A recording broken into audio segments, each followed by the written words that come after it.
Bom, podemos começar? Sim. Bom dia a todas as pessoas. Prazer, eu sou Ademir Caldeira, pode perceber, sou brasileiro, sou do estado de São Paulo, da Universidade Federal de São Carlos. Eu vou ser um pouco rápido, me desculpem, por conta que o tempo não permite que a gente... deixa eu só ver aqui se é por aqui. Sim. Então, eu estou fazendo... Esse trabalho que eu vou apresentar é um trabalho, uma parte de um trabalho de pós-doutoramento que eu venho fazendo aqui, pela supervisão da professora Mônica Mesquita, da Universidade Nova de Lisboa, do Centro de Ciências MARE, né? E o Observatório e o nosso grupo de pesquisa. Eu tenho o apoio da Fundação para a Pesquisa do Estado de São Paulo para fazer esse pós-doutorado aqui em Portugal.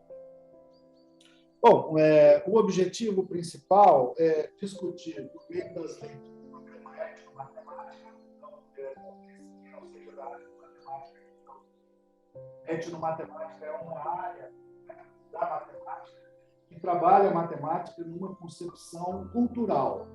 Olha a matemática de uma perspectiva cultural e histórica, digamos assim.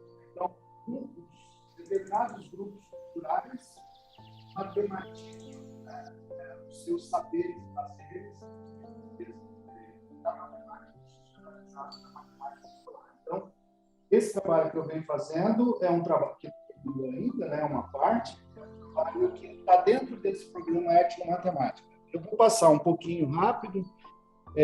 Então, eu estou trabalhando na Costa da Caparica, ali, e na Fonte da Telha. Na verdade, Fonte da Telha, tudo aí é Costa da Caparica.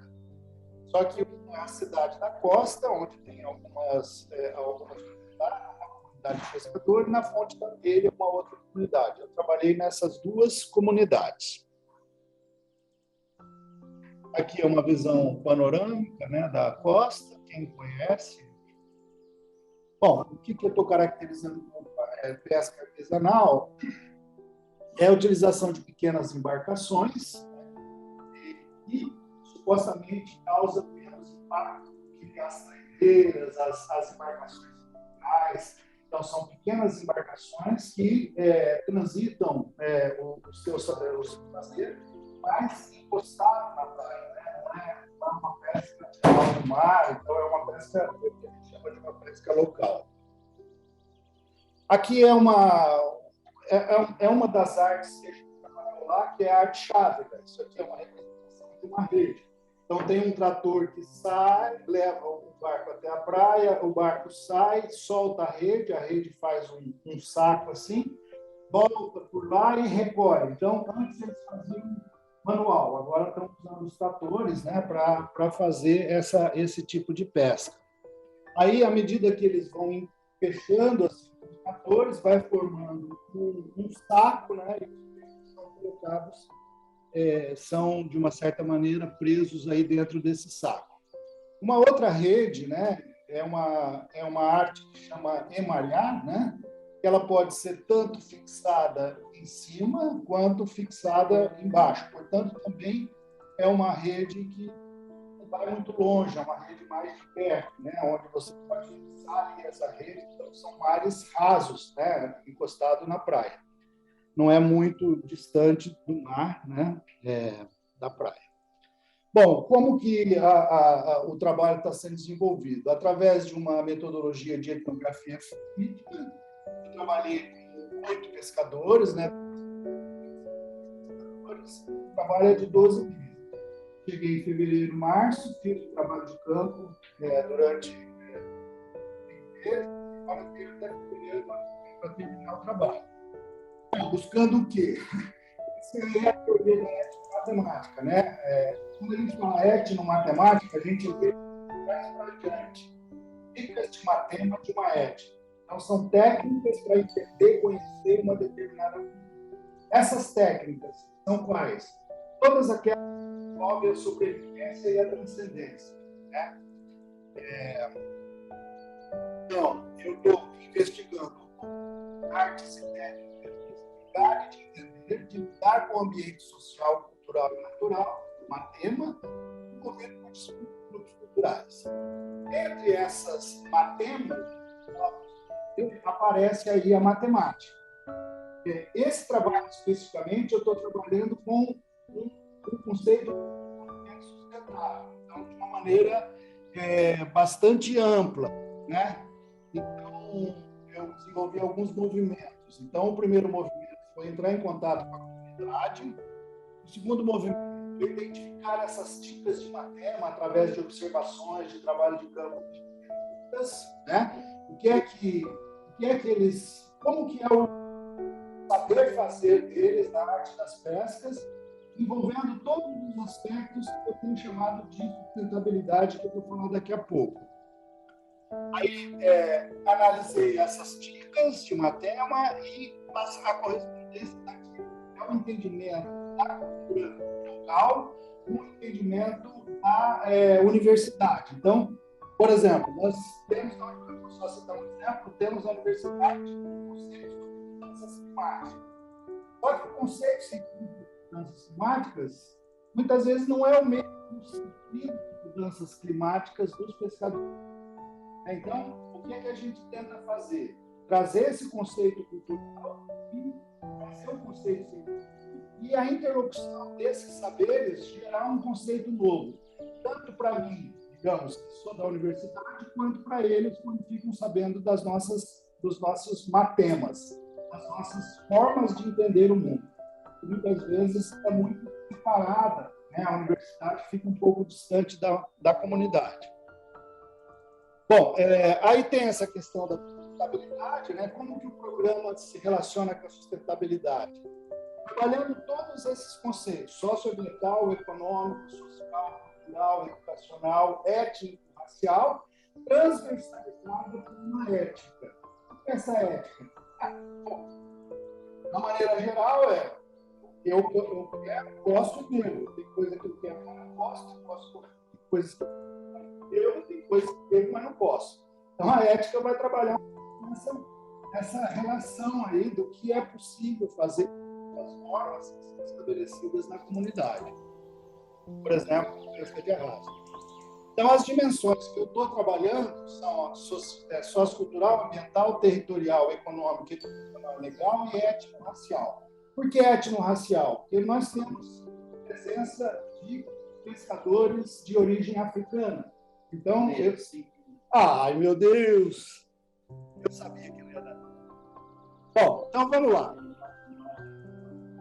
Vamos lá. Então, o que é que eu identifiquei? Por exemplo, os impactos ambientais, existe a questão do descarte dos peixes, mesmo numa arte como a arte, vamos dizer assim, pesca artesanal, né? Então, tem um descarte de peixes tradicionais. Por conta da política de preço, principalmente do carnaval, da sardinha e da capala, você pesca em abundância e como eles vendem na lota, e a lota é um leilão de pirâmide invertido, leva quem dá o preço menor, é muito esquisito isso.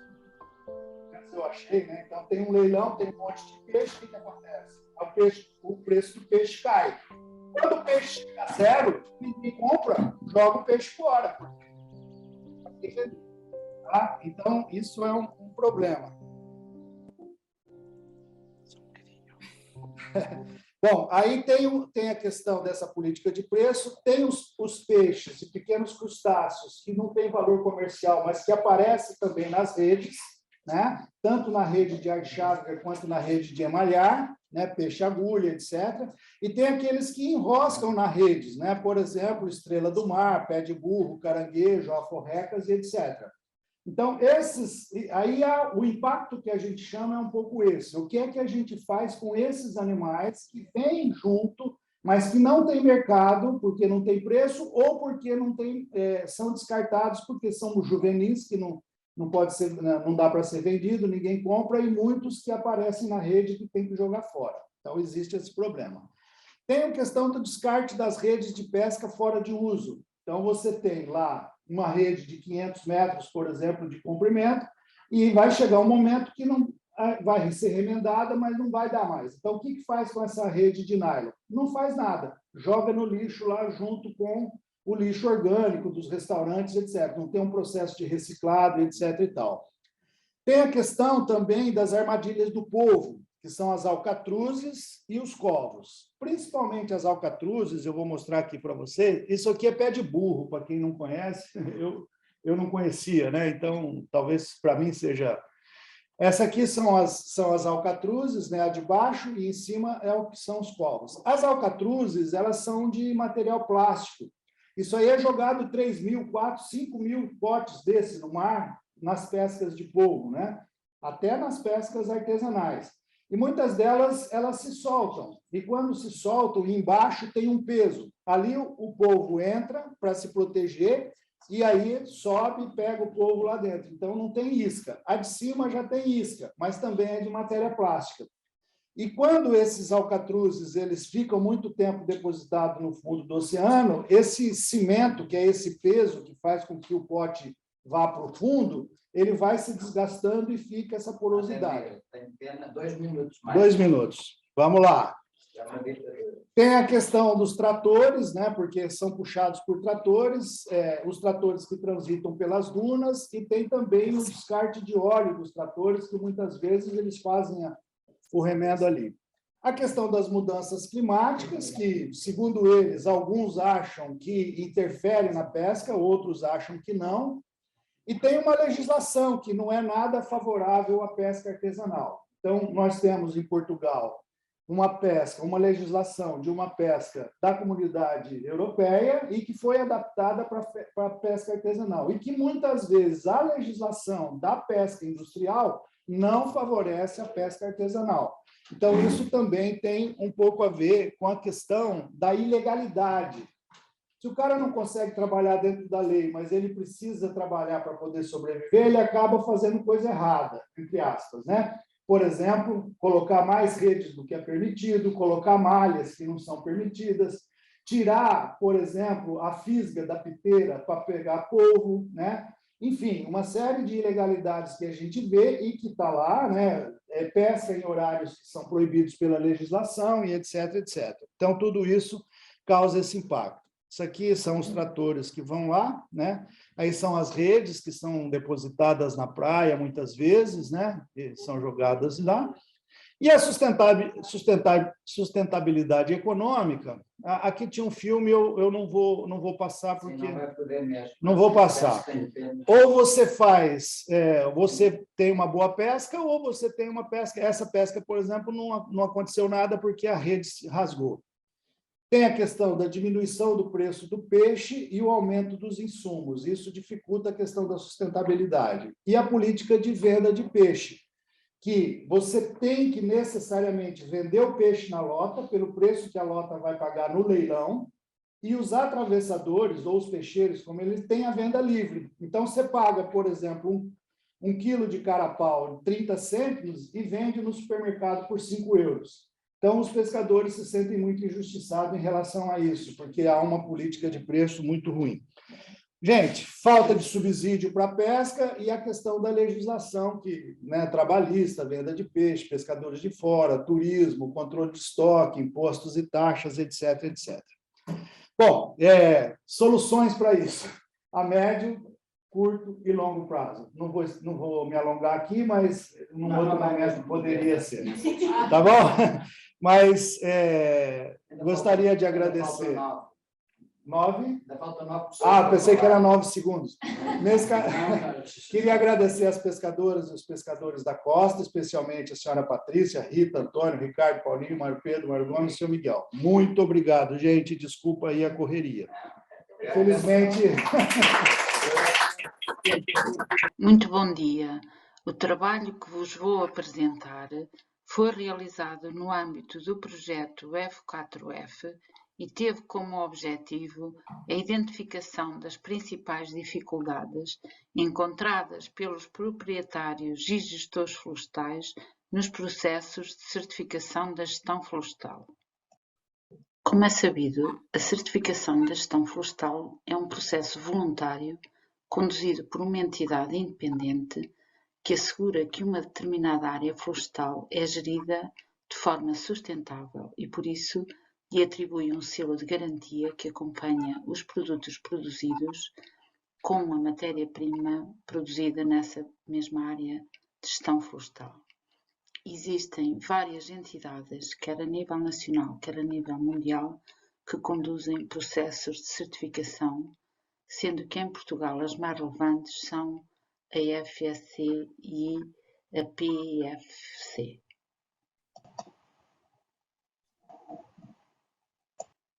Não é fácil estimar a área total certificada em Portugal, visto que há proprietários que possuem uma dupla certificação, pelo que a área certificada apresentada neste quadro deve ser interpretada com essa reserva, uma vez que está bastante subestimada. No entanto, os números mostram que até ao momento o FSC é a entidade que possui maior área certificada e por isso foi escolhida para realizar este estudo. Convém referir muito brevemente como funciona o sistema de certificação no FSC. A certificação da gestão florestal é atribuída por uma entidade certificadora aos proprietários ou aos gestores florestais que cumpram os 10 princípios e os critérios de gestão florestal que se encontram definidos na norma FSC.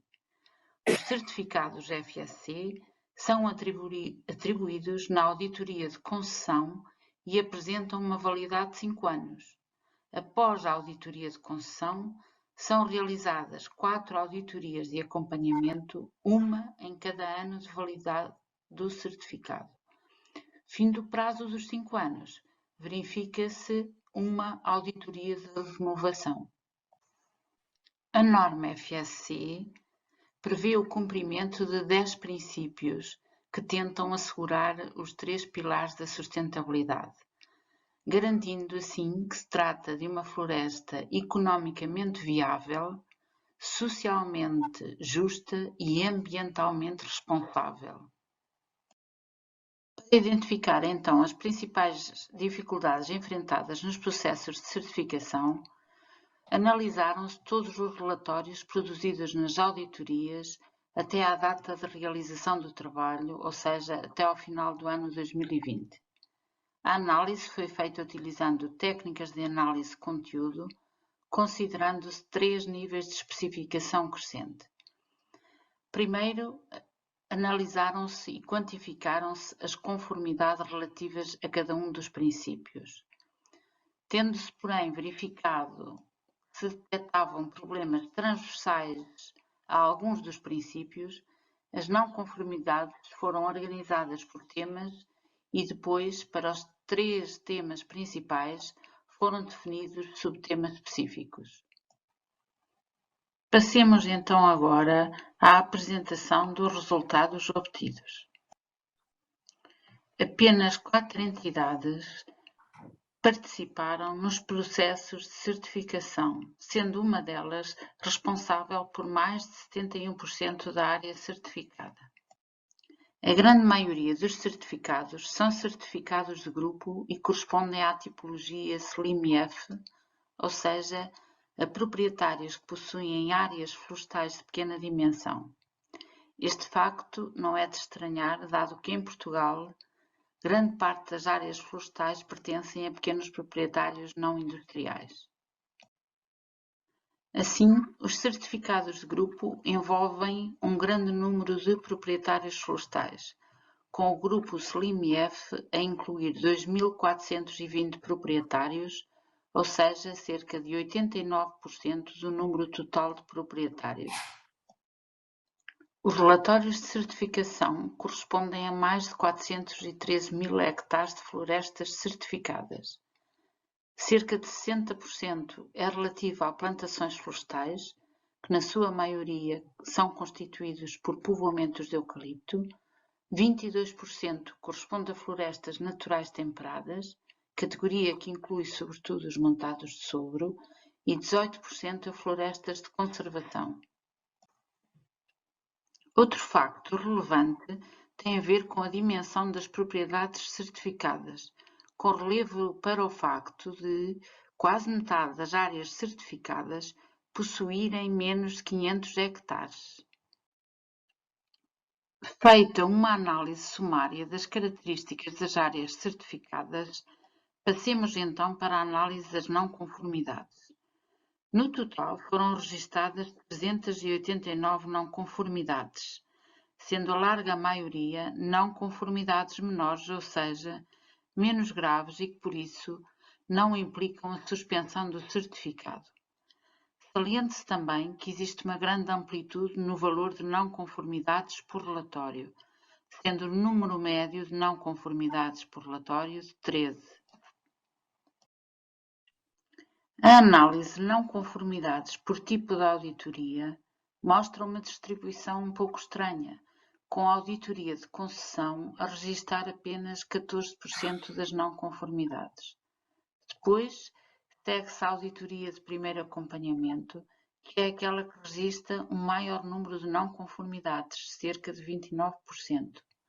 Este valor vai depois decrescendo até atingir um mínimo na última auditoria de acompanhamento, o que mostra um processo de evolução e aprendizagem natural.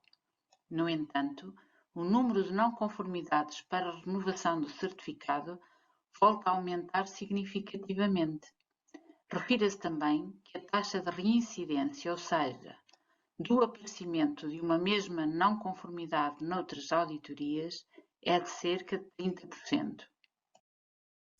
Analisando agora as não conformidades por princípio, verifica-se que o princípio da norma com maior número de não conformidades é o princípio que tem a ver com o respeito pelos direitos dos trabalhadores e das condições de segurança.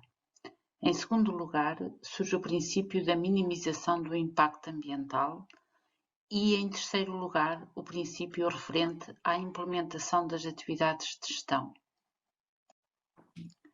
Já o tema com maior número de não conformidades, cerca de 131, é o tema do não cumprimento de procedimentos e documentação associados ao processo de certificação. Segue-se o tema do impacto ambiental e, em terceiro lugar, o tema dos direitos dos trabalhadores e condições de segurança. Este gráfico mostra que, dentro do tema legislação, documentação e procedimentos, é possível distinguir vários subtemas que, no entanto, se organizam em dois grandes grupos. O primeiro, que chama a si o maior número de não conformidades, tem a ver com a aplicação do próprio processo de certificação, o cumprimento dos procedimentos de certificação em grupo e a atualização da informação. Já o segundo tem a ver com a dificuldade em planear a gestão florestal no curto e no longo prazo. Dentro do subtema impacto ambiental, sobressai novamente a questão da falta de capacidade para avaliar quer o impacto ambiental, quer o efeito sobre a biodiversidade decorrente das atividades ou operações florestais, o que depois pode conduzir a outros problemas também detectados, como, por exemplo, o impacto negativo nos recursos hídricos ou os danos nas espécies protegidas. Já no tema Direitos dos Trabalhadores, destaca-se o não cumprimento da legislação laboral e a falta de formação dos trabalhadores. A falta de documentação e procedimentos estándar de condições de higiene e segurança no trabalho, bem como a falta de equipamentos de primeiros socorros, são outras das não conformidades registadas. Em jeito de conclusão, pode-se referir que este estudo evidenciou dificuldades na organização do processo de certificação, sobretudo para áreas de pequena dimensão, assim como dificuldades em sustentar o processo de certificação ao longo do tempo, com o número de não conformidades a aumentar significativamente nas auditorias de renovação. Manifestou também uma cultura e práticas de gestão florestal incipientes, com o plano de gestão florestal a não ser verdadeiramente um instrumento de gestão, com a falta de monitorização de objetivos e resultados e com problemas na gestão da informação. Foi também evidente a existência de problemas com as condições de trabalho e os direitos dos trabalhadores. E detectou-se também falta de avaliação do impacto ambiental e das consequências para a biodiversidade das atividades florestais.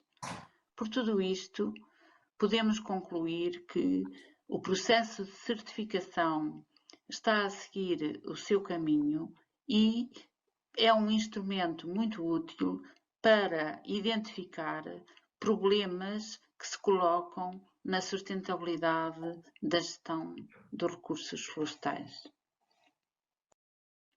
E assim termino esta minha intervenção, agradecendo a todos a atenção que me foi dispensada. Muito obrigado. Bom dia a todos. Sou o Tomás Luz, aluno do mestrado em Engenharia, Energia e Ambiente. Esse é um projeto que devido a ser desenvolvido juntamente com o professor Luís Age e com o professor Luís, que é o tratamento da água residual sólica através da extração e hidroponia. Aqui começarei com uma pequena introdução e motivação científica, o estado da arte, os objetivos do projeto, materiais e métodos, os principais resultados, e as conclusões e os trabalhos futuros. Bom, o crescimento populacional, juntamente com o desenvolvimento econômico, irá levar ao aumento da procura de água e de alimentos, em que o consumo de carne poderá aumentar em 15% em 2031, em que a carne suína representa 1/3 desse consumo.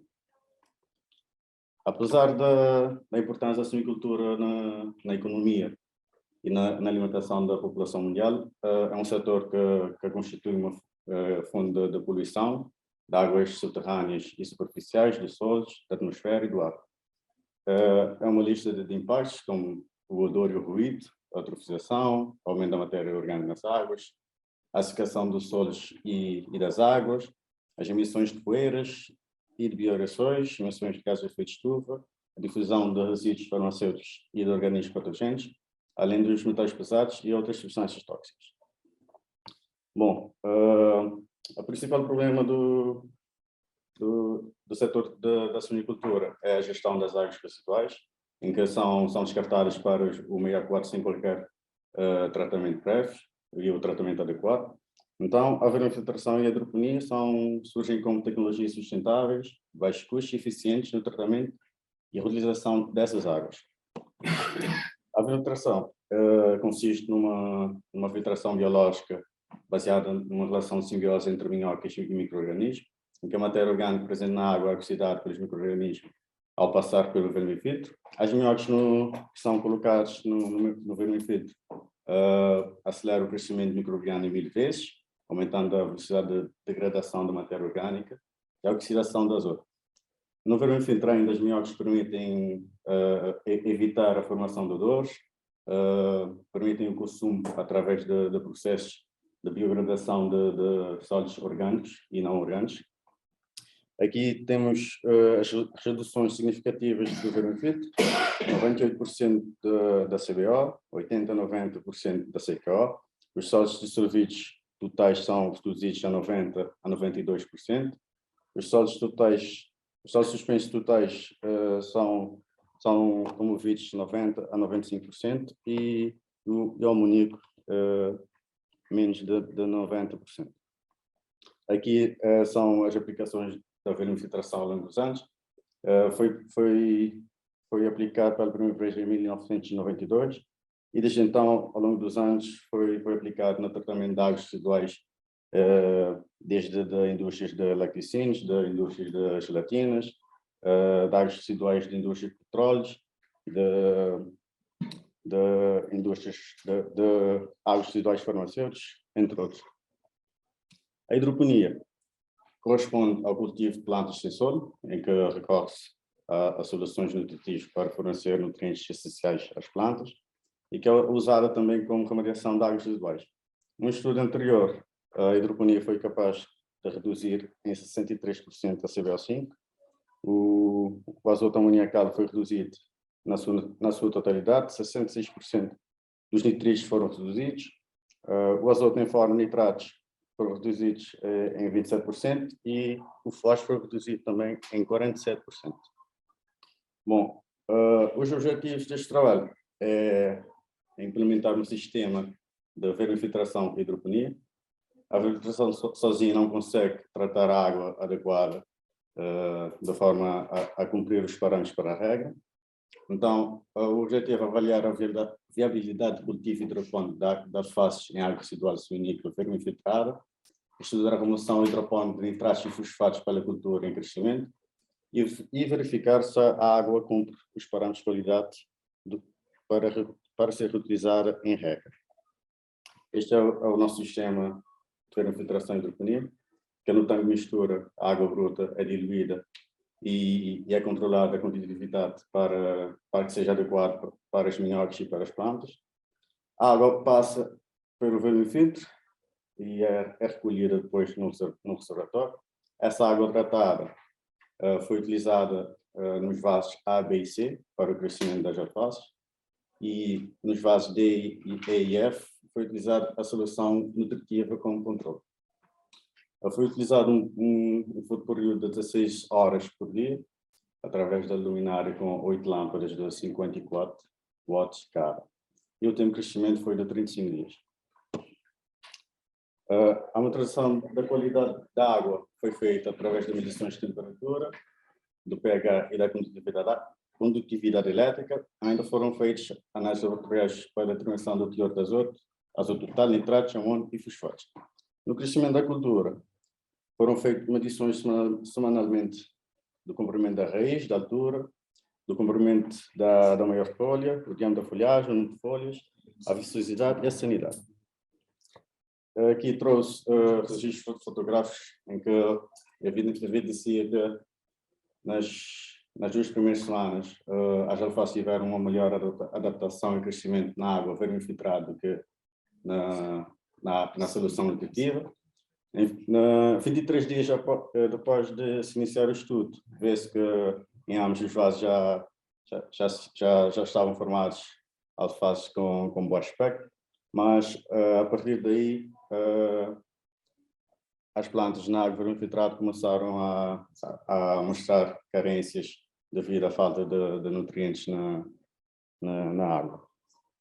Aqui a biomassa produzida, em que não houve muita diferença na água vermifiltrada, em que a média por alface variou de 83 gramas a 90 gramas, e que não foi possível correlacionar a biomassa com a quantidade de luz fornecida às plantas, porque o fósforo esgotou. Então, a biomassa produzida entre os vasos foram idênticos. Já na solução nutritiva, a biomassa variou de 156 gramas a 200 gramas, em que já podemos verificar que o DLI de 12 mol por metro quadrado por dia é o melhor para a produção de alface.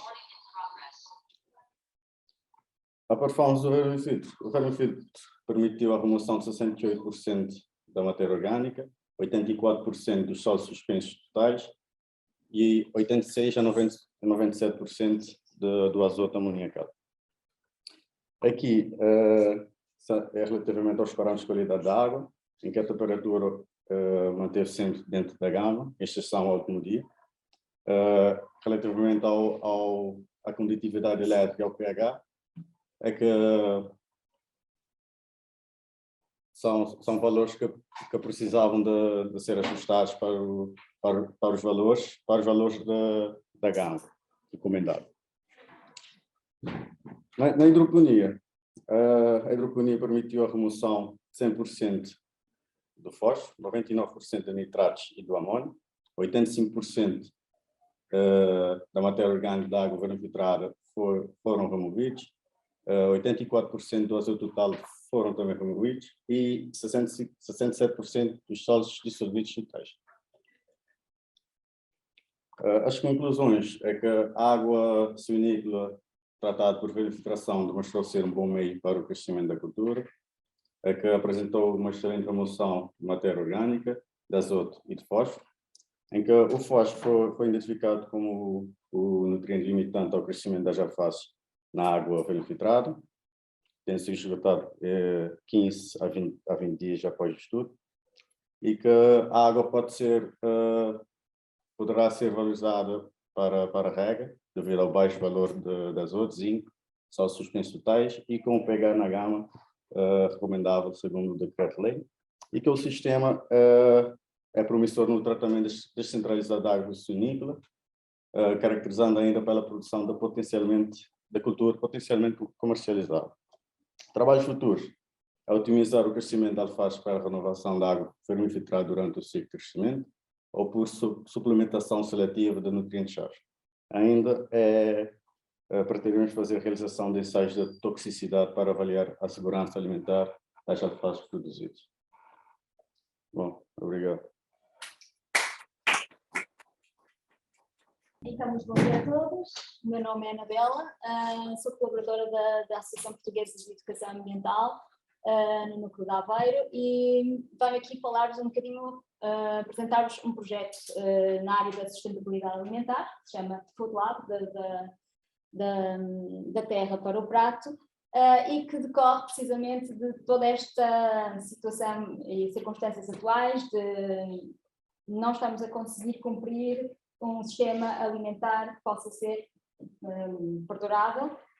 Estamos a ter grandes desperdícios alimentares, grandes impactos ambientais, uma alimentação que tende cada vez mais a causar problemas de saúde.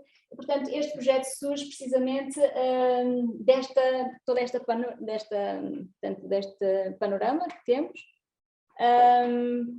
Realmente temos uma grande abundância de alimento, os hipermercados repletos de vários tipos de alimentos, mas depois com esta problemática do grande desperdício, concretamente no caso de Portugal, pelo facto de ser o fator que mais pesa na pegada ecológica dos portugueses, e portanto algo aqui não está de facto a funcionar como seria suposto. Isto surge precisamente a partir da Revolução Industrial Verde, em que a filosofia era produzir o máximo possível, pensando apenas nos lucros.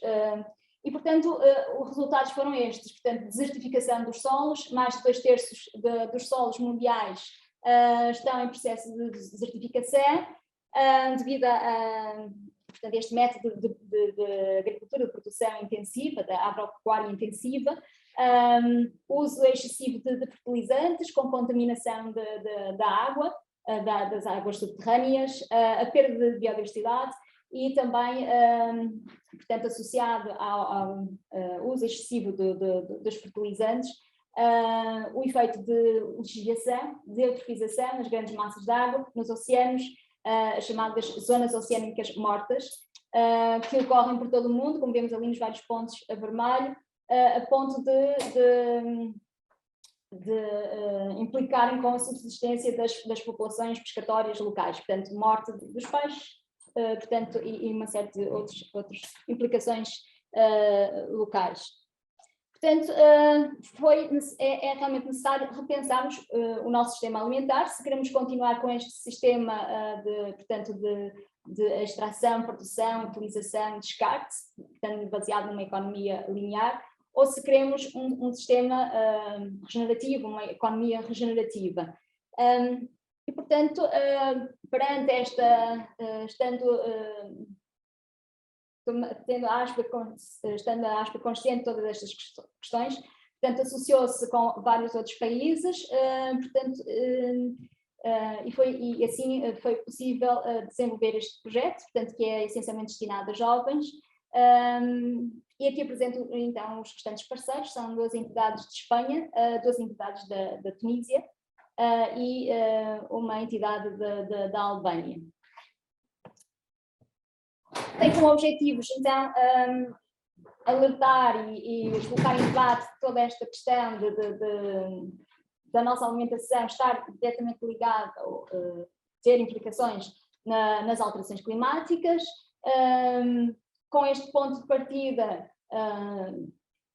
portanto, há toda a necessidade, então, de reeducarmos para uma dieta mais saudável e mais ecológica. Portanto, este projeto visa precisamente, junto dos jovens, promover e favorecer comportamentos que possam favorecer, portanto, então, uma dieta mais saudável e que seja também mais ecológica.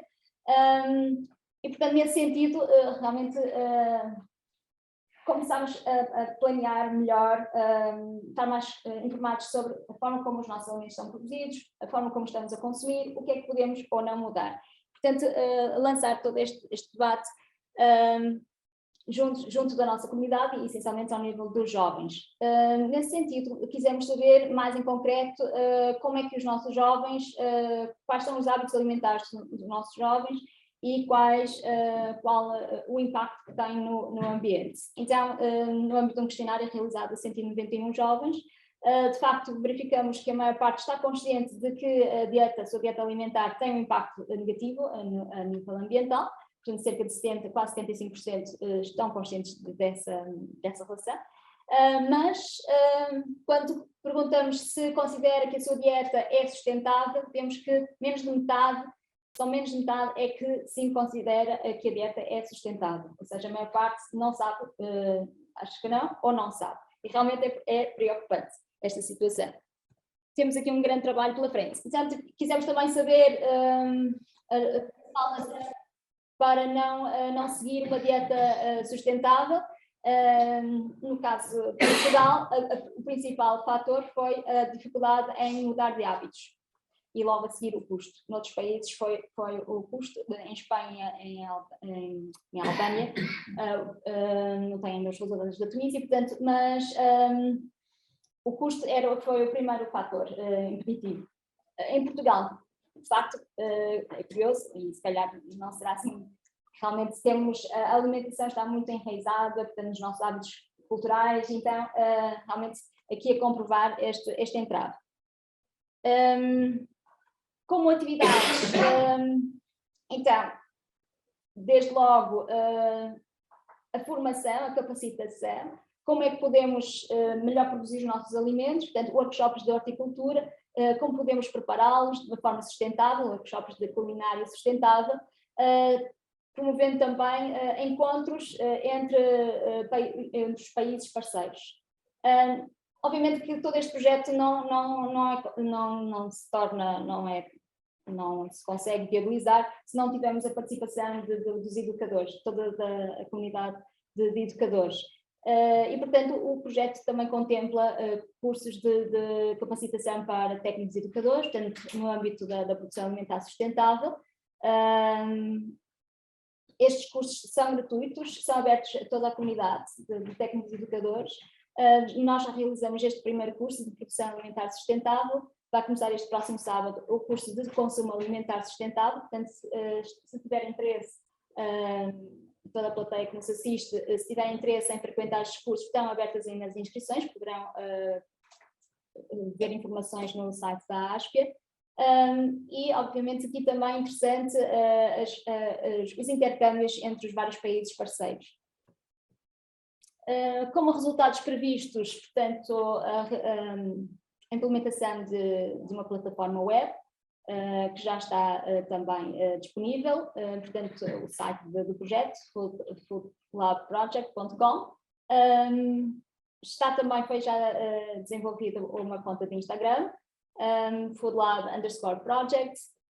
Está previsto a elaboração de um manual multimédia sobre sustentabilidade alimentar, uma aplicação, alimentação desperdício zero, e vídeos tutoriais na temática das hortas biológicas. Por fim, para finalizar, pretendemos que portanto, toda esta reflexão e todo este projeto vai decorrer até fevereiro de 2024, e queremos, de facto, com a ajuda de toda a comunidade educativa, possamos contribuir para a estratégia do Prado ao Prato, uma estratégia europeia, de podermos realmente alcançarmos uma alimentação mais sustentável. Está previsto já a redução de pesticidas e de fertilizantes cerca de metade até 2030. Portanto, pretende-se que aumentar a área de terra, portanto, destinada e consagrada à agricultura biológica, pretende-se garantir a alimentação portanto, o acesso seguro a toda a comunidade. Portanto, pensamos que este projeto pode realmente fomentar esta reflexão e com este projeto temos aqui alguns bons resultados, pelo menos será um ponto de partida. Pela saúde do planeta e pela sua saúde, participa no projeto regulado. Muito obrigada. Bom dia, meu nome é Joana, também venho da Associação Portuguesa de Educação Ambiental. Hoje venho-vos apresentar um dos nossos projetos, que é o Vamos Cuidar do Planeta. É um projeto de nível nacional, que vem de um projeto, tem por base um projeto internacional, que é o Let's Take Care of the Planet. Este projeto, VCP, é um projeto que é para ser trabalhado na escola, mas que deve sair os muros da escola, deve sair os muros da sala de aula.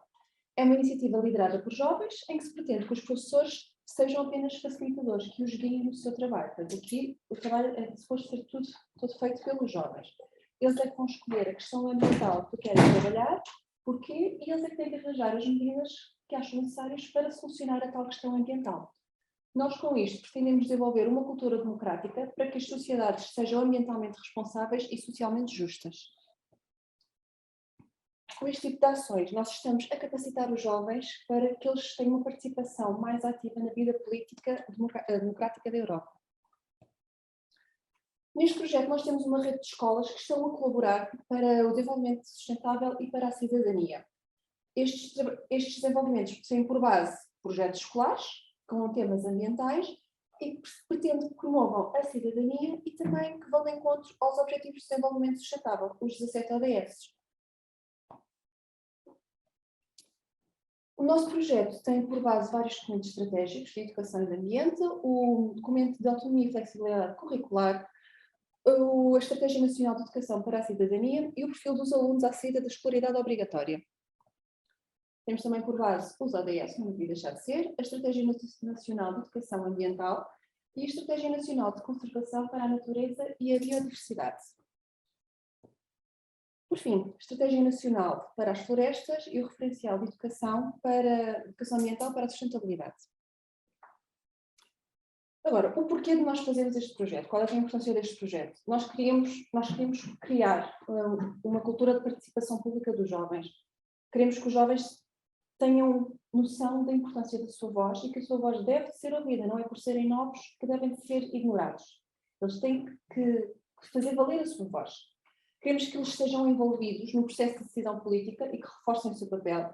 Queremos fortalecer o compromisso e a cooperação entre os jovens e os seus decisores políticos.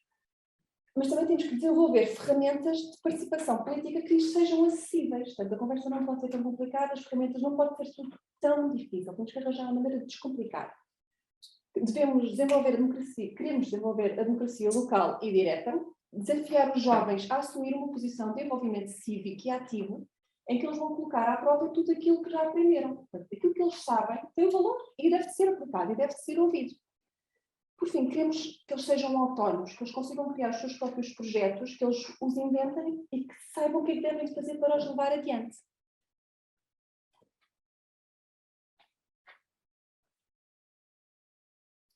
Os nossos valores: respeito e cuidado para com a sua comunidade. Nós sabemos melhor do que ninguém quais é que são os problemas que temos na nossa comunidade.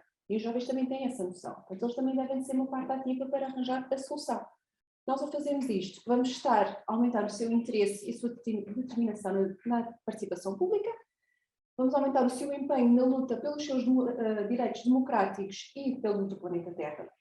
Vamos estar a aumentar a sua motivação para intervir ativamente e também que eles participem no processo da tomada das decisões. Vamos estar a aumentar a sua capacidade de reflexão e de pensamento crítico e, obviamente, tudo isto que eles vão querer fazer, tudo aquilo que eles vão trabalhar para conseguir obter, vai tornar o seu município mais sustentável, tendo mandada a luta pelo cumprimento dos ODS. Há 5 competências-chave que nós pretendemos que eles desenvolvam com este projeto: autonomia e cidadania, trabalho de grupo, estratégia e também o pensamento crítico. Isto porque os jovens vão trabalhar todos juntos, vão trabalhar em equipa. Eles primeiro devem de fazer um diagnóstico, devem de falar com os seus pares, aplicar questionários, aplicar inquéritos, para conhecerem a percepção que os seus colegas têm sobre questões ambientais nacionais, locais e internacionais. Depois vão investigar porque é que os colegas apontaram aquelas questões, porque é que eles acham que aquelas questões são pertinentes, será que são mesmo, porque é que aquelas questões existem ou não existem, E depois vão escolher de uma maneira democrática. Todas as questões que forem apontadas, todas as questões que forem referidas, eles irão escolher da maneira mais democrática possível aquela que eles querem trabalhar, aquela que eles querem resolver. E depois vão trabalhar. Eles próprios é que vão ter que escolher as ações que vão fazer para resolver aquela questão. Se querem fazer webinars, se querem fazer seminários, se querem fazer cartazes, se querem ir falar com os colegas mais velhos ou os colegas mais novos. Tudo isso deverá ser feito por eles e os professores, mais uma vez, vão estar a encaminhar, vão estar a orientá-los. Neste projeto, eles participam em 3 conferências. Começam por participar nas conferências escolares. Estas conferências são realizadas nas escolas, em que todos os participantes do projeto vão participar. Dessas conferências escolares vão sair os representantes que irão apresentar nas conferências regionais, essas já são online, e das conferências regionais irão sair os que vão participar na Conferência Nacional.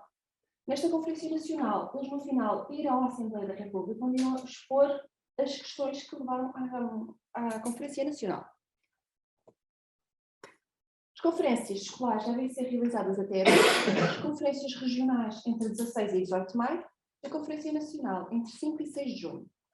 Nós, no dia 22 de abril, temos o dia Vamos Cuidar do Planeta. Este dia será o culminar de um concurso em que todas as escolas participantes, todos os jovens, devem propor uma frase ou uma palavra que eles achem que representa o Vamos Cuidar do Planeta, que representa o BCP. Neste dia, todas as escolas intervenientes deverão de fazer uma publicação nas redes sociais com o hashtag da frase que for escolhida. Isto para nós conseguirmos aumentar, para alertar as outras pessoas, para que as outras pessoas ganhem consciência para os problemas que efetivamente existem. Não aqueles que já toda a gente conhece, mas também os problemas que existem nas nossas comunidades. É isto. É um projeto que dá muito trabalho, mas que é muito recompensador. É se for ser os alunos a ter o trabalho todos os professores orientarem, obviamente que nunca será só isto, os professores têm um trabalho muito maior, mas é muito recompensador.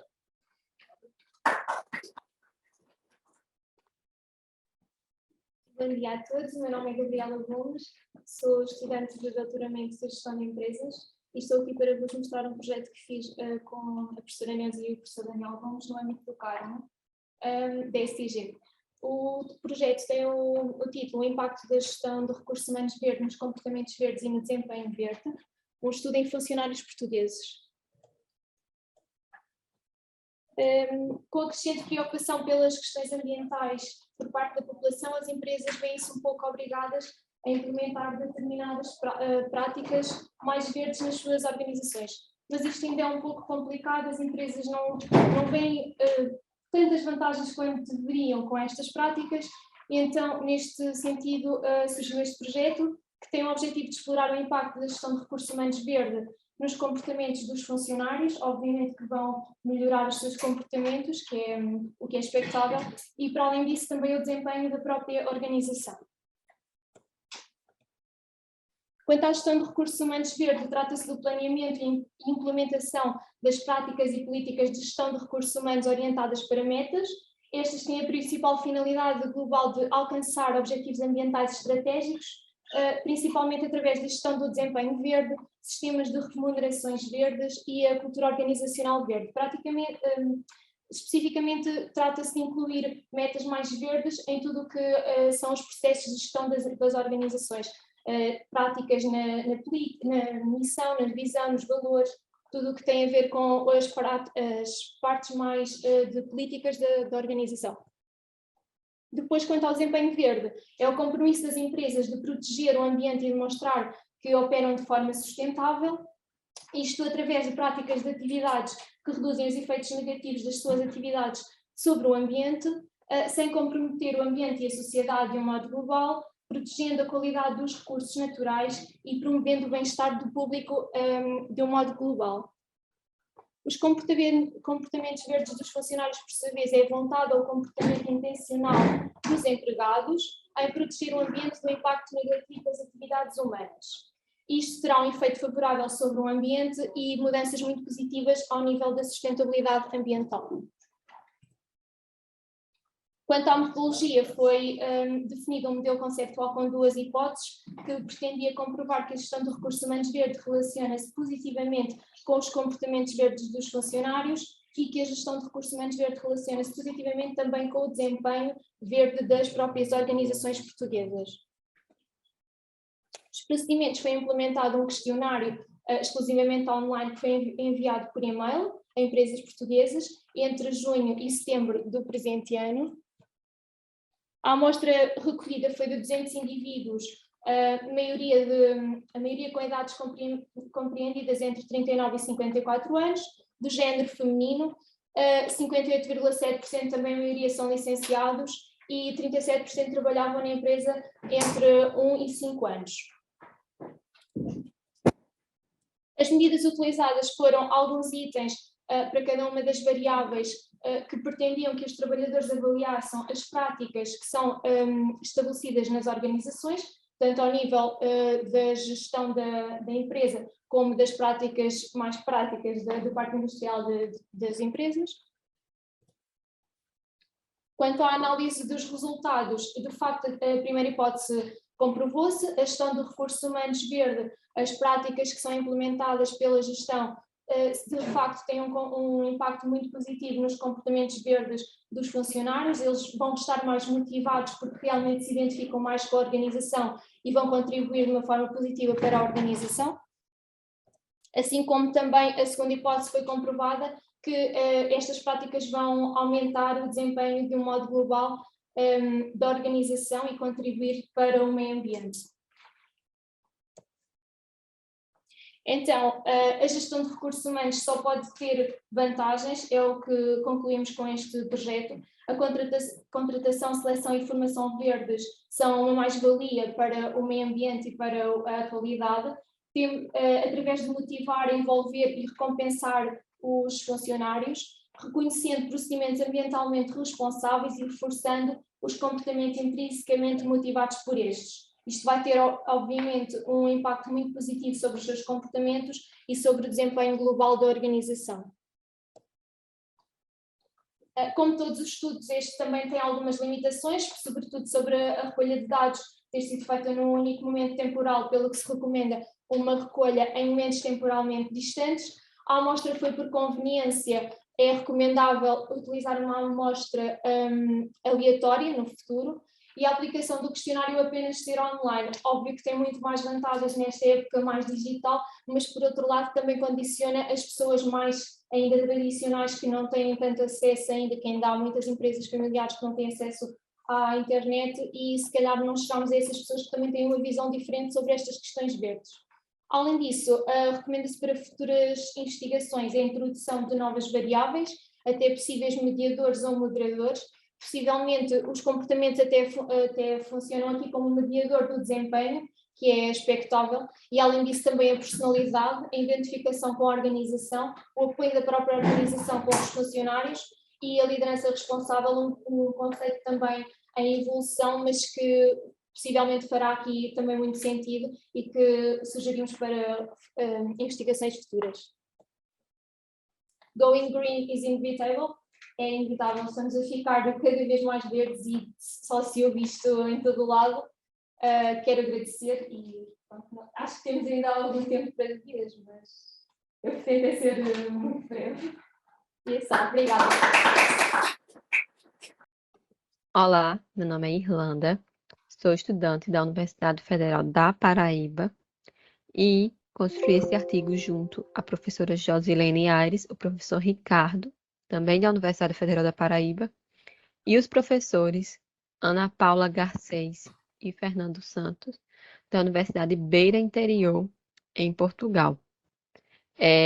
O artigo tem o título de Os reflexos da desigualdade de gênero no trabalho em uma empresa distribuidora de energia elétrica no Brasil.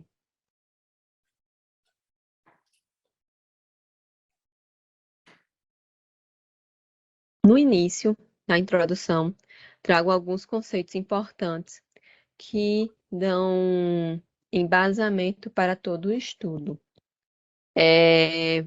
Apresento um pouco sobre o contexto teórico em relação ao setor elétrico e o seu impacto tanto na distribuição de energia, por ser um serviço essencial, como a disponibilização de mão de obra, Há o reflexo da desigualdade de gênero nesse setor, pois grande parte das pessoas que trabalham nesse setor é masculino, porque a profissão é dita masculina, a profissão de eletricista, e esse combate à desigualdade de gênero tem uma contribuição social e econômica, pois reflete na perda de 23 mil dólares ano por pessoa, segundo o Banco Mundial. E também reflete no acréscimo de 12 trilhões de dólares ao crescimento global, caso essa desigualdade seja combatida. E no Brasil, há uma possível injeção de 850 milhões na economia, porque as mulheres representam 50% da população, 44% da força de trabalho e contribuem com 35% no PIB. E em uma projeção para 2025, no Nordeste, de 44% para 62% da força de trabalho, pode contribuir num aumento de 14% do PIB, refletindo assim na economia. Esses são os ganhos da equidade de gênero. Portanto, a empresa estudada, ela tem, dentro da sua força de trabalho, 88% de colaboradores no sexo masculino e apenas 12% no sexo feminino. Isso reflete algo que Bourdieu já tinha dito, que é a dominação histórica e a divisão sexual do trabalho, em que dita que o lugar de mercado é reservado aos homens e o lar é reservado às mulheres, determinando espaços distintos de trabalho, lazer, comportamento e cores para diferentes sexos. A desigualdade de gênero no trabalho ela é baseada em números atuais e somente acabará em 257 anos, se não houver políticas e atividades para poder reverter esse quadro. Em 153 países, em diversas áreas, houve pequenas melhorias em prol da igualdade de gênero, exceto na trabalhista, atribuindo como causas a baixa proporção de mulheres em cargos gerenciais, ao congelamento de salários e a baixa participação na força de trabalho e renda. Isso são dados expostos pelo Fórum Econômico Mundial. Portanto, para suprir todo o aporte teórico apresentado e as justificativas também, assim como os gaps, o presente estudo tem o objetivo de analisar o impacto e os benefícios da desigualdade de gênero na empresa de eletricidade, sendo o objetivo da investigação verificar os reflexos da desigualdade de oportunidade dentro do trabalho, usando como elementos de comparação as empresas referências no tema.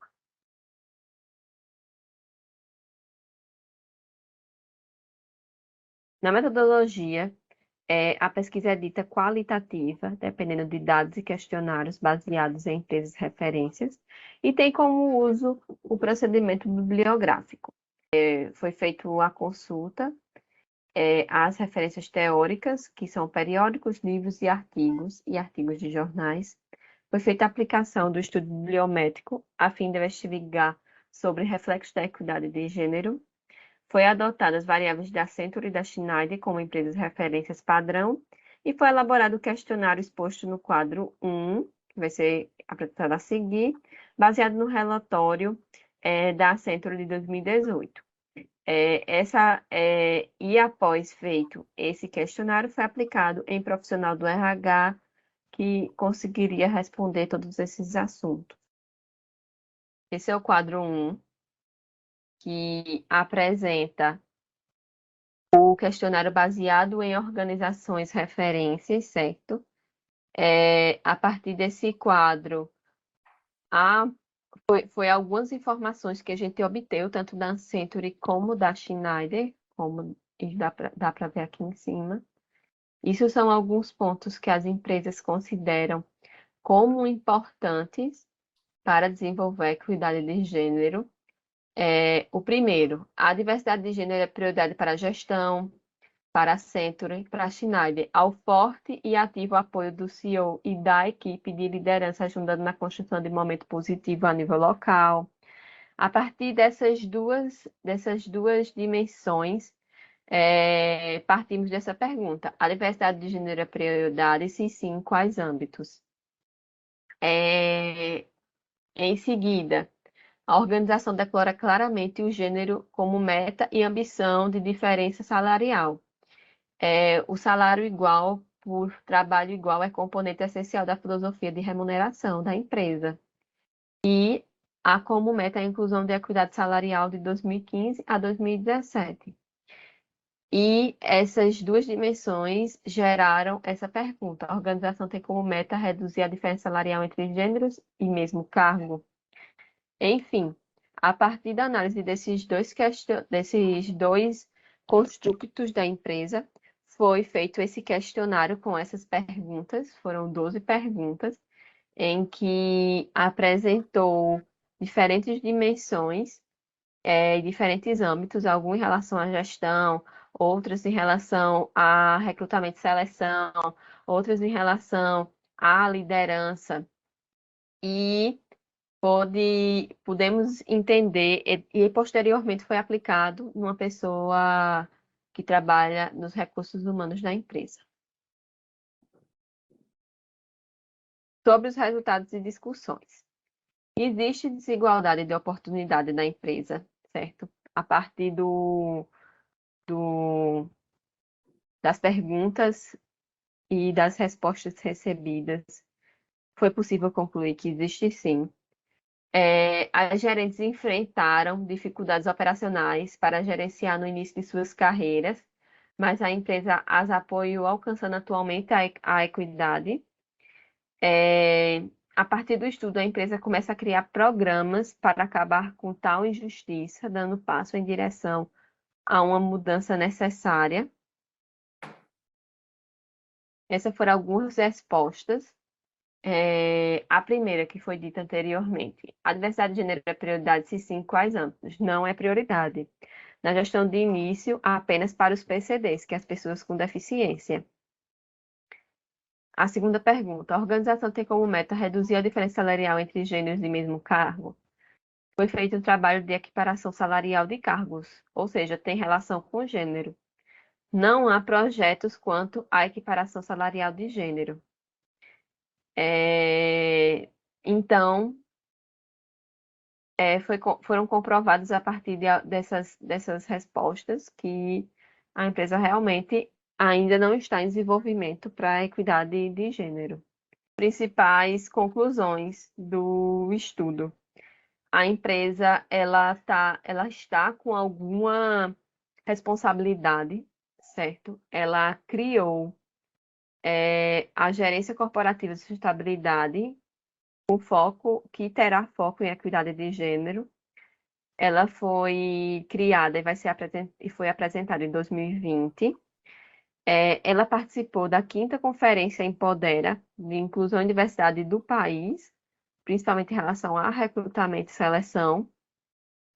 E os benefícios comparados à empresa referência é que, se a empresa fizer isso, há o aumento de faturamento da empresa e a equiparação no poder de compra, refletindo no PIB. E como principais contribuições, o presente estudo dispõe de um modelo conceitual que pode ser aplicado com perguntas conceituais para fazer um diagnóstico em outras empresas e, de forma prática, pode modificar a forma que os gestores e os grandes gerentes dessa empresa e também os grandes stakeholders internos podem utilizar para poder aplicar e obter equidade de gênero e melhora nesse âmbito de sustentabilidade social da empresa.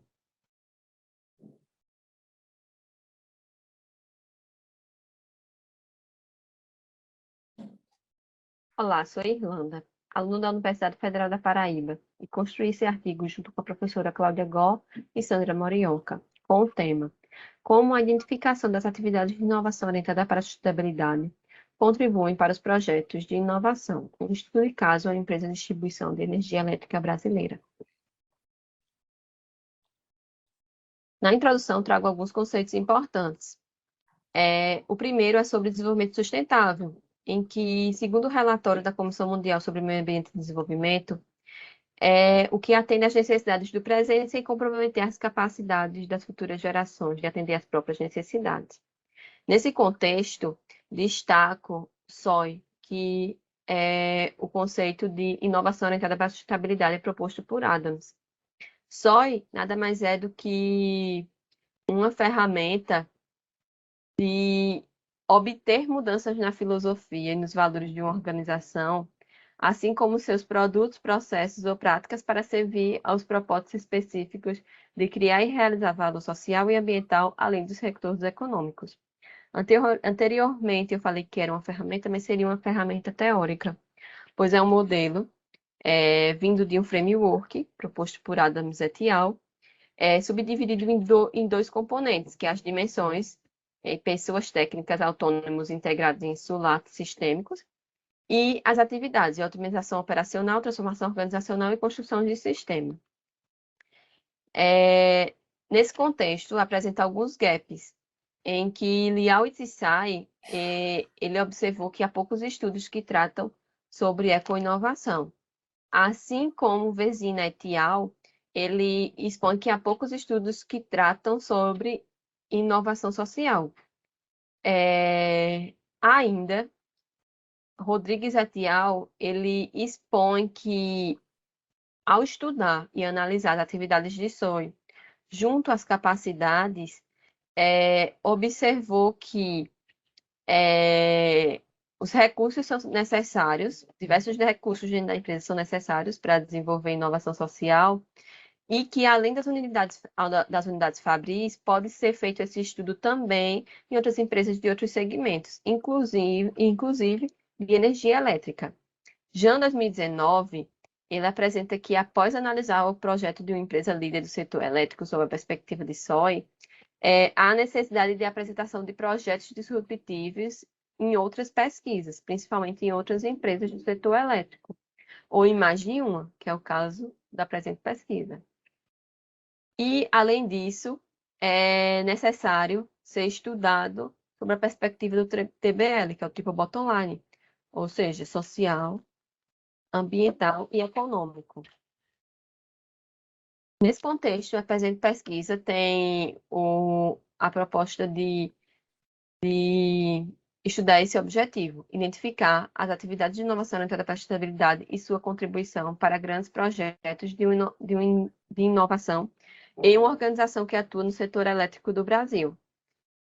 Portanto, trouxe alguns construtos importantes na revisão da literatura para dar base para o estudo, em que esses construtos foram inovação social e ambiental, sustentabilidade, a questão do triple bottom line e a sua importância, e também do ESG, que é um conceito novo que trata sobre ambiental, social e governança, em que está muito focado na questão do mercado, principalmente do mercado financeiro e dos retornos econômicos para as empresas.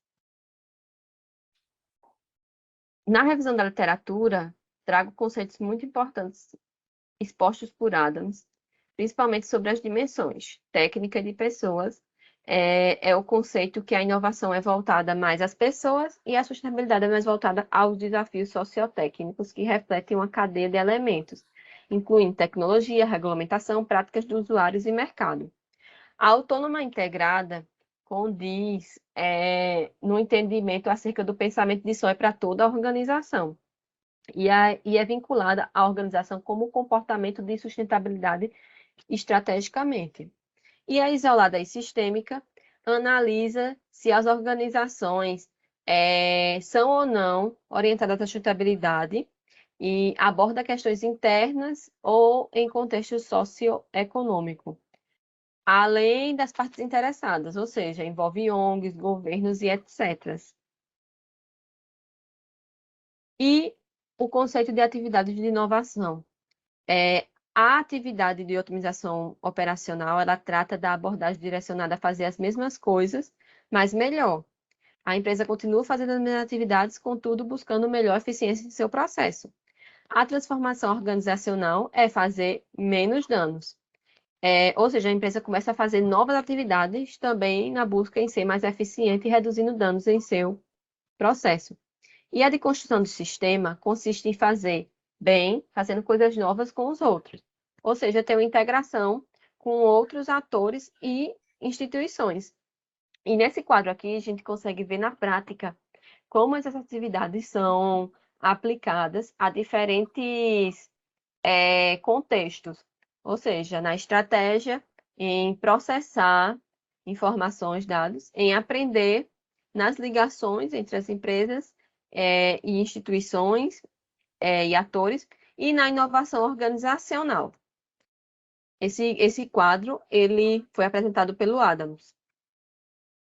Para o procedimento metodológico, foi desenvolvido a pesquisa a partir do estudo de caso e no passo a passo proposto por Eisenhardt, 1989, em que se subdividiu em procedimentos iniciais, principalmente entender um pouco sobre a pesquisa, selecionar os casos, selecionar os projetos que serão estudados, selecionar os relatórios e como será aplicado, e o instrumento de coleta de dados, que seria os relatórios de sustentabilidade e de entrevista. Em seguida, nas questões de estudo de caso, ao entrar em campo, entrevistei 2 pessoas que foram o analista de sustentabilidade da empresa, a nível corporativo, assim como um engenheiro de inovação também, que está a nível corporativo. Para análise de dados, foi feito um cruzamento das informações, tanto do relatório como das entrevistas, e a interação da literatura foi comparada as informações com a literatura. E o plano de análise é o fechamento e é o presente artigo, a finalização e construção das conclusões acerca da teoria levantada. Para os procedimentos metodológicos foram aplicados a entrevista, que foi feita em 4 partes, que as informações da empresa, a entrevista e dos entrevistados. Sustentabilidade, a segunda parte é sobre sustentabilidade organizacional, a terceira identificando as atividades de inovação orientadas à sustentabilidade da empresa, e quarto, a considerações finais. O relatório de entrevista ele foi utilizado a partir da adaptação de Rodrigues et al. E de Silva. Ela passou por um processo de mudança estratégica recente, resultando no ano de 2019 na mudança do setor de sustentabilidade. Em 2019, ela recebeu algumas premiações, em que se destaca o do GRI, que corresponde à norma internacional da Organização Internacional de Padrões Independentes, busca certificações na área de sustentabilidade e obteve a ISO 4001 em São Paulo, na unidade de São Paulo. E dentre os projetos analisados, construí esse quadro aqui apresentado, em que descreve o projeto que cada um fez e as dimensões aplicadas a eles. No projeto 1 da Vila Restauração, ele foi feito em 2020, em que dispôs de energia elétrica para uma comunidade no Alto Juruá, no Acre, no norte do Brasil, em que essa energia partiu do uso de baterias e geração de backup movida a biodiesel na comunidade. E o projeto 2 teve foco na promoção de um atendimento mais ágil, ao ter o desligamento da rede, certo?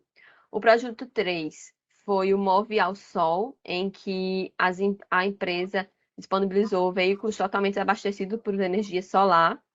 E o projeto 4 é o Eficiência Energética com a UFAC, em que a empresa teve uma parceria junto com a Universidade Federal do Acre, por meio de estudos dos hábitos de consumo monitorado da rede elétrica, interna e pesquisas de potenciais geração, inovação e desenvolvimento tecnológico, em que a universidade pudesse dar apoio à empresa e a empresa apoiar a universidade. A partir das informações ora recolhidas pelas entrevistas, foi possível concluir que a empresa possui um programa de inovação bem estruturado, e que tem uma trilha educacional, tem uma loja virtual, tem uma plataforma, tem games, porém, relativo à sustentabilidade, ela ainda está em andamento e não tem o maior foco, pois atualmente a inovação tem dado mais retorno financeiro que a sustentabilidade.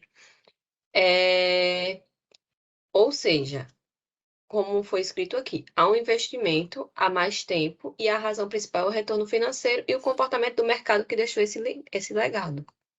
Os resultados, no 4.2, identificando a atividade de inovação orientada para a sustentabilidade em projetos inovadores. Ao entrevistar os 2 colaboradores, um dos falou muito sobre a Vila Restauração, que foi o da sustentabilidade. Ao identificar as atividades, observamos que a Vila Restauração é um projeto que é muito voltado para pessoas e tecnologia. E neste projeto, a atividade potencial é de transformação organizacional, pois tenta atingir a construção de sistema. E tenta atingir a construção do sistema, pois tem interação com outras partes, principalmente com as pessoas externas da empresa. O projeto 2 tem focos em pessoas, através da tecnologia e serviço incremental implementado, e a abordagem potencial é a transformação organizacional, pode estar principalmente inserido dentro da empresa. E o projeto 3, o foco é inovação, está centralizado apenas em tecnologia, pois ainda não foi beneficiado a população. A atividade gerou a construção e otimização operacional e a transformação organizacional, certo? E o projeto 4 é a dimensão com foco na inovação em pessoas, em que a sustentabilidade é tratada como que afeta usuários e mercados. Nesse projeto, ele gerou a construção do sistema, pois causou mudança social. Além da empresa, ele modifica os alunos da universidade e a mudança baseada em network com a sociedade cria um valor de sustentabilidade de forma colaborativa. Essa figura foi a nossa principal entrega nesse artigo, pois ela demonstra que as interações entre as atividades e os projetos, o que resultou em SOI. E as principais conclusões. A empresa está no caminho ativo para o desenvolvimento de inovações há muito tempo, porém, ainda está em desenvolvimento em relação à sustentabilidade. A prioridade é fazer mudanças na filosofia e valores da organização quanto à inovação e, posteriormente, à sustentabilidade, com principais contribuições. O trabalho foi apresentado sob a perspectiva do TBL e pode orientar e guiar gestores que desejam priorizar as inovações orientadas à sustentabilidade. Também apresentou um modelo de análise e um roteiro de entrevistas que pode ser aplicado em futuras pesquisas em empresas do setor elétrico e com possíveis limitações. O estudo foi feito de forma qualitativa e não foi possível generalizar os resultados, pois foi realizada uma análise cruzada dos achados da literatura. Devido à alta gama de relatórios dispostos pela empresa, não foi possível a análise com outros potenciais projetos, assim como não foi possível a análise ao longo do tempo. E para as pesquisas futuras, seria a análise em linha do tempo de todos os projetos apresentados pela empresa, para atender às melhores práticas e evoluções na estratégia relativo à SOI, às atividades de SOI, e outra pesquisa futura seria aplicar em outros setores e países. Muito obrigado pela sua apresentação. Não sei se nos está a ouvir, também não sei se depois vamos ter possibilidades de interagir. Pronto, então vou falar aqui 10 minutos no instante, aqui vou fazer aqui um percurso de 70 anos em 10 minutos, muito rapidamente, e basicamente vou falar da importância que o desenvolvimento tem nos territórios, tentar ver como é que foi o nosso percurso e as contradições do desenvolvimento local sustentável. Se é que é sustentável, para mim desenvolvimento local chegava. O sustentável começa a ser uma palavra perversa, e eu estou com muita curiosidade em ouvir logo o professor Rogério Rocamar, que vai fazer a conferência, penso que quase todos o conhecem, e portanto ele vem falar, o tema dele é, ainda vale a pena salvar e repensar o tema do desenvolvimento sustentável, e ele tem trabalhado muito isto, e ele é excepcional. Então, rapidamente, qual é que eu não estou a ver aqui neste, é esta. Não estou a ver qual é que passa aos slides. É este? Não, isto foi logo para o último.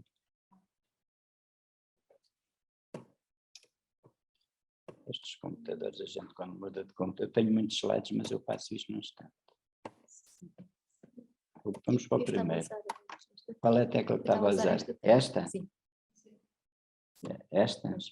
Mas eu tenho que pôr no modo de apresentação, sim. Eu só não estava a conseguir ver qual era a tecla.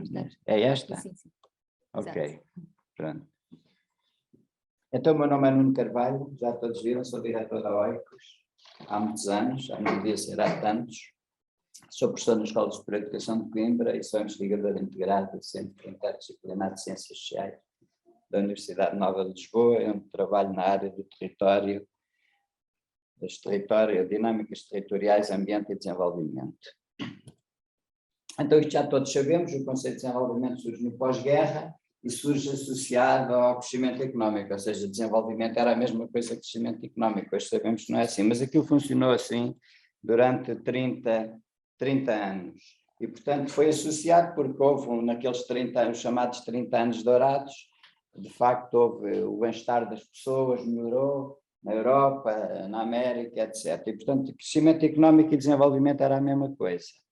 Hoje sabemos que não é assim, portanto temos o conceito de desenvolvimento sustentável, já muito batido com aquelas dimensões, ou com as 7 ou 8 que o professor Rocamar vai falar no logo, ou 9 ou 10. O professor Rocamar logo vai nos trazer umas 10 dimensões. Acontece que este conceito de desenvolvimento assentava num paradigma funcionalista do desenvolvimento, que era basicamente o crescimento económico, exógeno, top-down, certos setores de atividade, um desenvolvimento monolítico e centralizado, não tendia à satisfação da sociedade de cada das pessoas e não estimulava a participação. A questão que eu trago aqui é se ainda hoje pensamos assim. E se calhar, vou ver se consigo lá chegar. Portanto, este conceito de desenvolvimento, de facto, mostrou que tinha incapacidade para satisfazer as necessidades das pessoas. O modo extrativista, como funcionou durante muitos anos e que ainda hoje também funciona, levou a uma degradação ambiental, marginalizou grupos sociais, aquilo a que se chamou, na altura, portanto, nos anos 70 do século XX, o mal-estar na abundância. Isto aconteceu sobretudo muito na Europa, na Alemanha, no Reino Unido, em França, e foi os países onde os primeiros começou a questionar aquele modelo de desenvolvimento e onde surge um novo paradigma de desenvolvimento, que é o paradigma territorialista. O paradigma territorialista de desenvolvimento, associado também a novos conceitos de desenvolvimento, o professor Rocamar trabalhou também muito nisto, surge o conceito de desenvolvimento comunitário, o conceito de desenvolvimento humano, e com ele o conceito de desenvolvimento local associado de facto a um paradigma diferente, não o funcionalista, mas o territorialista. Esses países que eu estou a falar, mais desenvolvidos, de facto começaram a descentralizar logo nessa altura. E não têm hoje as assimetrias nem a desertificação que nós temos.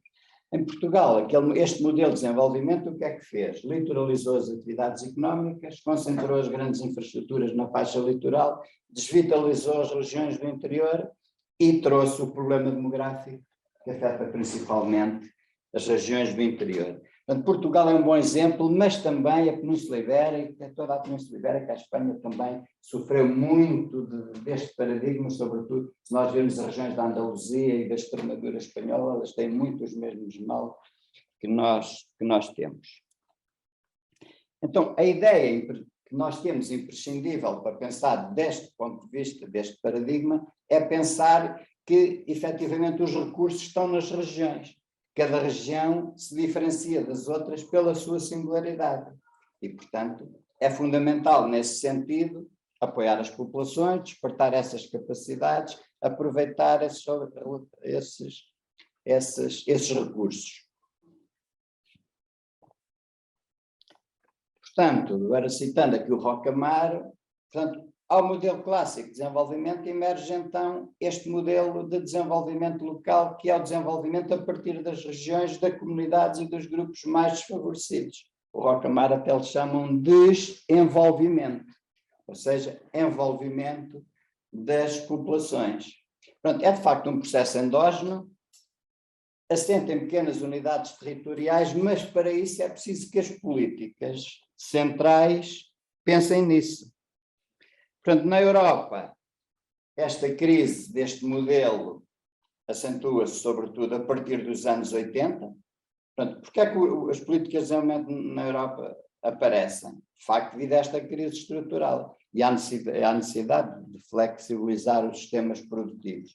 Portanto, o conceito de desenvolvimento local, para o qual nós despertamos bastante mais tarde que os outros,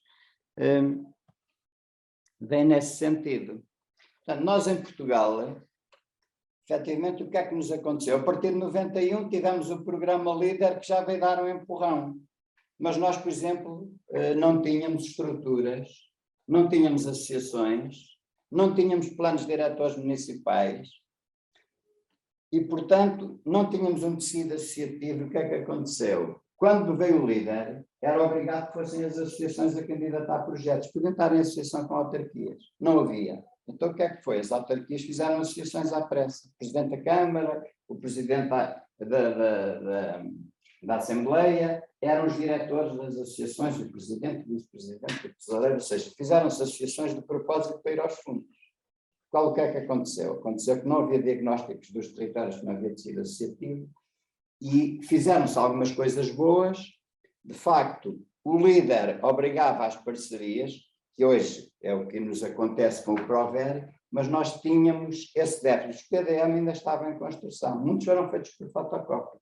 Tivemos gabinetes alemães a fazer planos diretores municipais em Portugal, que não conheciam minimamente o território. Temos PDM quase fotocópia uns dos outros. Como é que isto é possível em territórios diferentes? Mas de facto aconteceu. Portanto, o nosso percurso de desenvolvimento, depois tivemos as Agendas 21. Porquê é que as Agendas 21 foram um fracasso? E nos levaram a subaproveitar os recursos? Porque, efetivamente, estivemos atrasados. As Agendas 21 hoje estão mortas. Ainda há alguns municípios a fazer uns planos estratégicos participativos parecidos com as Agendas 21, mas eu fiz um estudo em 2009, dos 307 municípios, havia 120 a fazer Agendas 21, mas só cerca de 20 é que tinham Agendas 21 mesmo a serem implementadas. Hoje devemos ter 30 municípios, ou 40 dos 307, a fazer Agendas 21 local, que de facto são planos de desenvolvimento estratégico para a implementação de um desenvolvimento local. Tivemos um conjunto de programas e o PROVER, o Programa de Valorização dos Recursos Endógenos, efetivamente dava-nos grandes possibilidades. Surgiram também depois, associados aos fundos comunitários, as DLBC, portanto, os projetos de desenvolvimento local de base comunitária. Vou andar depressa. Vou passar aqui. O PROVER fez o diagnóstico perfeito já em 2008. Dirige-se a territórios de baixa densidade, com níveis, portanto, atípicos, críticos de infraestruturação, fraco empreendedorismo, pois se os territórios estão desertificados. E porquê é que então nós não conseguimos? De facto, o PROVER é um bocadinho, é de certo modo burocrático, mas, por exemplo, eu sou membro do Conselho Regional do Centro e da Comissão de Acompanhamento, já desde o QCA3 e depois do CREM, do PT 2020, e continuo na Comissão de Acompanhamento do PR Centro do PT 2030. O que é que acontece? Os PROVER são 5, fizeram 5 projetos. É evidente que alguns foram grandes, houve um que envolveu o território de 30 municípios, embora fossem só 16 câmaras que estivessem na parceria, que era um projeto que chamava By Nature, By com U, entender a natureza, e depois passou a ser iNature, que era um projeto dirigido às áreas protegidas, mas não se têm feito muitos projetos e, de facto, eles davam-nos muitas possibilidades. Porquê? Porque o PROVER assenta, sobretudo, é dirigido aos territórios de baixa densidade e está, sobretudo, dirigido ao capital simbólico e aos recursos distintivos. Então, cada território tem, efetivamente, as possibilidades de se desenvolver a partir dos seus próprios recursos e não das políticas que possam emanar de Lisboa. Então, associado ao capital simbólico, eu estou quase a chegar ao fim, portanto estou a andar depressa. Eu tenho uma outra tese, que até vou falar nisso num outro contexto aqui, sobre os territórios e identidades. Portanto, eu defendo a ideia que o património natural é o pai e a mãe de todos os patrimónios. Ou seja, o património material, imaterial e cultural depende todo do oikos, que é o ambiente. Portanto, não há cultura de pastorícia na Nazaré. Há a cultura de pescadores. Na Serra da Estrela, não há lá mulheres com 7 saias, nem a cantar o folclore, não vais ao mar tonho, o mar está bravo tonho. Isso é na Nazaré. E, portanto, os territórios, temos ali os territórios, temos ali a Lausanne, temos ali os diversos territórios, temos o Alentejo, depois temos ali vários. Por acaso estes aqui não estão, eu tenho aqui os mais bem ordenados. Eles estão assim. Pronto, eles estão assim. Temos ali o Douro, com os Socalpos, a Posta Mirandesa e o vinho do Porto. Temos aqui a Lausanne, o Piódão, as Cabras e a Chanfana. Temos ali o Alentejo com o Montado, a Habitação, os Chocados, o património imaterial e o Porto Preto. Aquilo não é transportável de um sítio para o outro. São aquelas singularidades que efetivamente têm o capital simbólico e os recursos distintivos que permitem que o desenvolvimento local sustentável, ou o seu desenvolvimento local, possa ser aplicado a partir dos programas que efetivamente temos.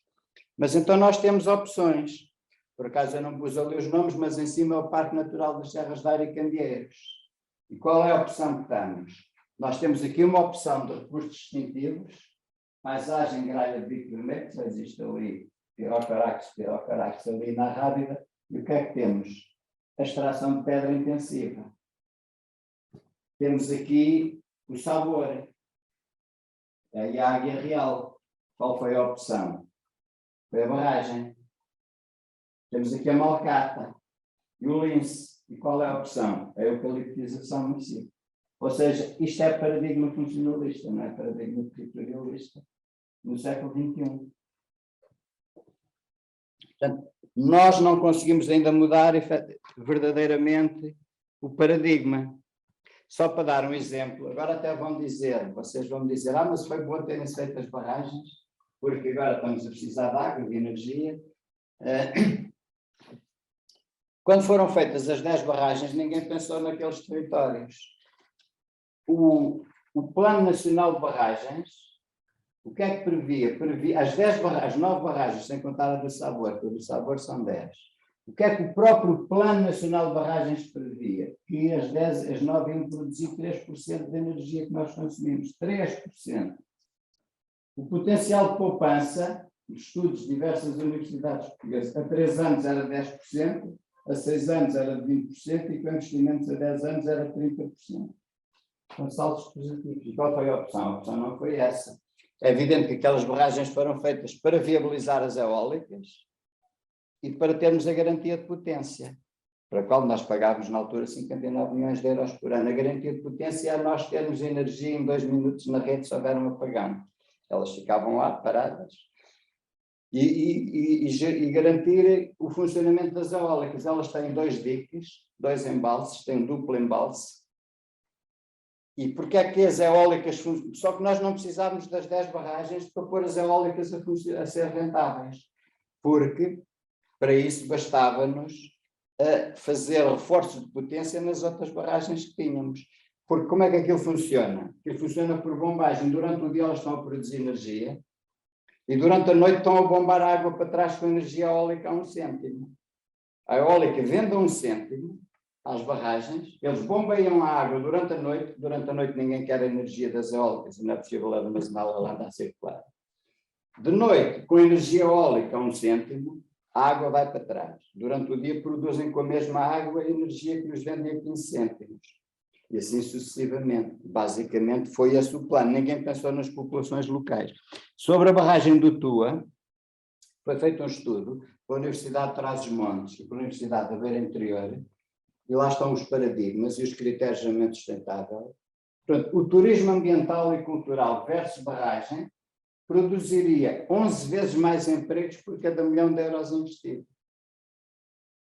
E qual foi a opção? A opção não foi o paradigma territorialista, nem, aliás, os próprios cruzeiros tiveram risco, a linha do Tua foi ao fundo, em 20 e tal quilómetros de linha. Apesar de tudo, lá a empresa do Mário Ferreira agora ainda tem lá um comboio turístico no que restou da linha. O Programa Nacional para a Coesão Territorial de 2016 identifica exatamente os mesmos problemas que já vinham da década de 80 e de certificação, propõe o caminho, mas tem-se feito, apesar de tudo, agora falei muito depressa, mas apesar de tudo temos feito ainda um caminho, portanto tem-se feito alguma coisa, mas não conseguimos ainda mudar de paradigma, nem ao nível da mentalidade do poder central, nem mesmo ao nível de muitos autarcas. Pronto, termino aqui com o chavão do Pensar Global, Agir Local, que isto é um slide que eu fiz em Montezinho, já para aí há 40 anos, na Aldeia de França. Conhecem a Aldeia de França? Portanto, há uma tese de doutoramento na Universidade de Trás-os-Montes, que conta a história dos imigrantes portugueses que na década de 60 e 70 foram enganados centenas. Ou seja, na altura também nós tínhamos cá os traficantes de pessoas, que chamavam-se passadores. Eles metiam-nos numas carrinhas fechadas, eles pagavam 10 contos na altura, que era no Minheirão, eles andavam aí com eles 2 dias a passear. Depois deixávamos na Aldeia de França, que é em Bragança, não dizia, olha, aqui é a França, vocês já estão cá, agora safem-se. Ficavam sem dinheiro e ficavam em Bragança a pensar que já estavam em França. Foram centenas enganados assim, sem dinheiro, e ainda tinham a Espanha toda para atravessar. Então, às 2h30 estamos aqui de volta. Obrigado.